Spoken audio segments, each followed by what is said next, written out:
On est en France, à Dunkerque, la situation elle est pire qu'en Libye. C'est aussi les témoignages que l'on reçoit des personnes, ça m'émeut un peu d'en parler à chaque fois.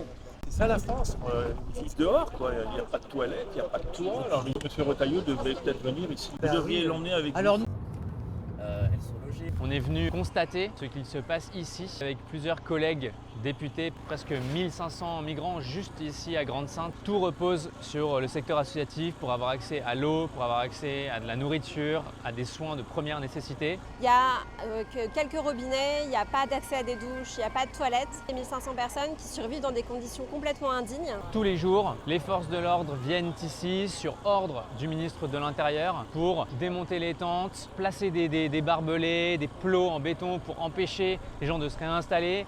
Et tous les jours, il y a des réinstallations. On voit bien l'inefficacité et l'absurdité de cette politique. Et ce besoin, quoi qu'il arrive, ils iront en Angleterre. Bien sûr que ça ne décourage pas les gens. Enfin, en fait, ils ont fait tellement de chemin en fait, une fois qu'ils sont là. Enfin, il n'y a plus de retour en arrière possible puisqu'on ne propose aucun système d'accueil ici en France à cause du règlement Dublin, à cause de plein de choses.